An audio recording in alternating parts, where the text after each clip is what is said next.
What chance did a woman have in a naval courtroom, where even the law was written by men who believed piracy was unnatural in a woman? The answer, as history coldly reveals, was almost none. Captured female pirates were rarely offered mercy. In the 17th and 18th centuries, the so-called Golden Age of piracy, British Admiralty courts showed little tolerance for piracy of any kind, but female defendants were seen as doubly transgressive. They had violated not only imperial law, but gender norms deeply embedded in the social order. Trials took place in makeshift naval tribunals, often held in colonies like Jamaica or New Providence. These courts operated without juries, and the outcomes were typically predetermined. The legal process was swift, but not without theatrics. Testimonies were gathered from ship captains, naval officers, and at times frightened sailors who feared their own association with piracy. The accused had few legal rights.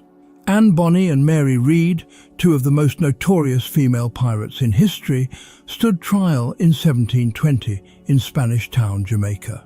According to the official court transcript, when Bonny was condemned to death, she retorted bitterly to her lover, Calico Jack, "If you had fought like a man, you need not have been hanged like a dog."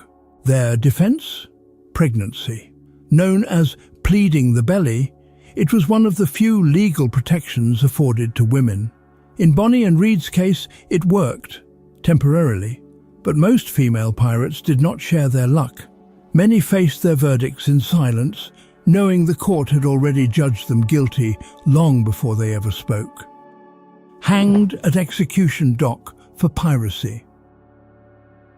The river rolled silently past Wapping, but the cries of the crowd shattered the morning calm.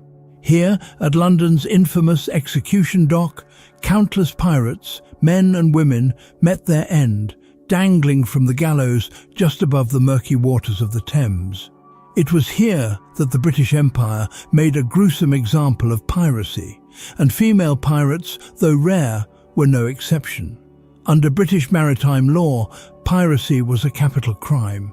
The Piracy Act of 1698, passed under King William III, made clear that all and every person so offending shall suffer pains of death. Unlike land-based executions, these hangings were carried out by the Admiralty, and the chosen site, execution dock, served as a symbol. Pirates would die with the tide that had once given them freedom.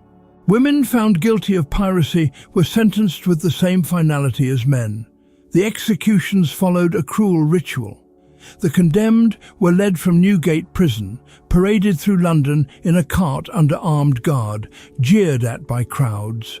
Once at Wapping, they were made to stand under the gallows, sometimes with a noose already tightened around their necks. They were not dropped with a long fall to ensure quick death. Instead, the short drop caused prolonged strangulation, a method known as the marshal's dance, as the body would convulse grotesquely before stilling. Though female pirate executions were fewer in number, they were no less brutal. Mary Critchett, an American woman who joined a crew of escaped convicts turned pirates in 1729, was captured near Virginia and tried in Williamsburg. Found guilty of piracy, she was sentenced to death and hanged, without fanfare, without delay. No pleas of pregnancy saved her. These public executions were meant not just to punish, but to terrify.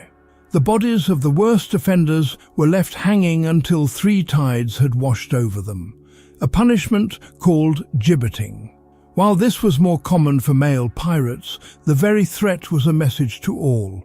Piracy would not be forgiven, regardless of gender. In the shadow of the gallows, female pirates were reduced from legends to lessons, examples sacrificed to uphold empire and order. Flogged in front of crowds. Before the rope, many female pirates felt the whip. Flogging, an ancient and excruciating punishment, was frequently used by naval authorities and colonial governors to inflict public humiliation and physical agony on captured pirates. For women, this punishment carried an added layer of spectacle. Their bodies became instruments of warning, and the crowds were expected to learn through their suffering.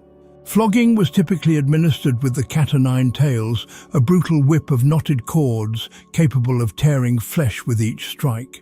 Sentences could range from a dozen lashes to over 100, depending on the severity of the offence and the decision of the court. The punishment was carried out publicly, often on the docks or outside the prison gates, where townspeople, including women and children, would gather to witness the spectacle. In 1720, Bonny and Mary Red, after their capture by Jamaican authorities, were reportedly kept in deplorable conditions and subjected to harsh treatment even before their trial. Though there's no direct record of flogging being used on them during imprisonment, female pirates in other colonies, such as those captured off the coast of the American colonies or the West Indies, were routinely flogged as part of their sentencing or to force confessions. For naval authorities, the flogging of female pirates served two purposes: deterrence and degradation. Women who had dared to lead or fight aboard ships were brought low before the public eye, their blood mingling with salt air and cobblestones. These punishments were not just about justice, they were about control, and the spectacle of pain ensured the message reached far beyond the gallows. Forced into concubinage or slavery.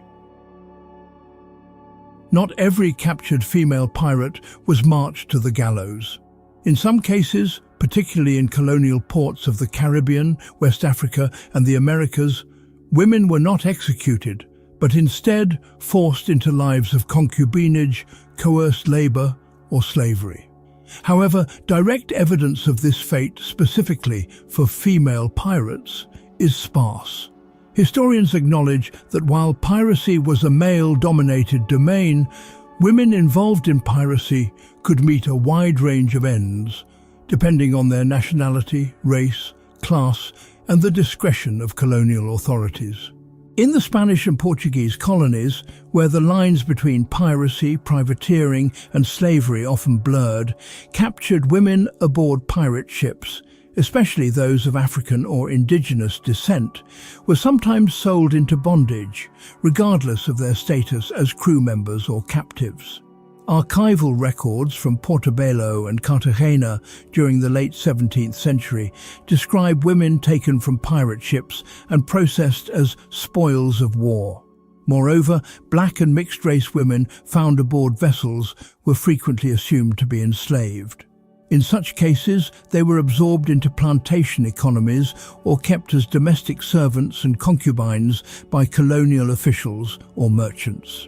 The records rarely distinguish between female pirates and other women found on captured ships, making it difficult to draw precise lines. But the practice of forced servitude was widespread. What we do know is that for many women, capture did not mean a swift execution. It meant disappearance into households, plantations, or ships' holds, stripped of identity, history, and recognition. A quiet erasure, recorded not in verdicts, but in silence. Left to die on prison ships. For some captured female pirates, death did not come swiftly at the gallows. It came slowly, silently, and out of sight, aboard the rotting hulks of prison ships. These floating prisons, anchored off colonial coasts or British harbours, were never designed for prolonged human confinement. Yet they became holding places for pirates, rebels, and those considered enemies of the crown, including, at times, women. While detailed records of female pirates specifically dying on prison ships are limited, the broader context is undeniable. Captured women were often confined in the same brutal conditions as men.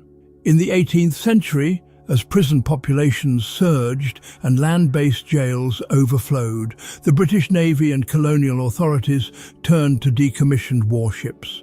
These vessels, stripped of sails and left to decay in harbours, were moored in places like Portsmouth, Plymouth, and Kingston, Jamaica. Conditions aboard these ships were horrendous. Prisoners were shackled below deck in cramped, dark, and unventilated holds. Disease, especially typhus, dysentery and smallpox, spread rapidly. Food was scarce and often spoiled. Women on these ships were doubly vulnerable. In addition to starvation and illness, many endured exploitation and severe mistreatment, including forms of abuse by guards or sailors, though this was rarely recorded formally. Lacking both rights and recognition, they were often omitted from the records altogether. On these silent decks, history did not record executions. It recorded absence. And in that absence, the fate of many female pirates was sealed, forgotten not by accident, but by design. Their punishments were not just sentences, they were instruments of fear, gendered power, and imperial control. The fate of female pirates revealed how deeply the maritime world feared women who defied it. These stories still echo in the silence of prison ships and the shadows of gallows. What does their erasure from history say about power, justice, and who is remembered? Comment below. As the ancient Roman historian Tacitus wrote, "The more corrupt the state, the more numerous the laws."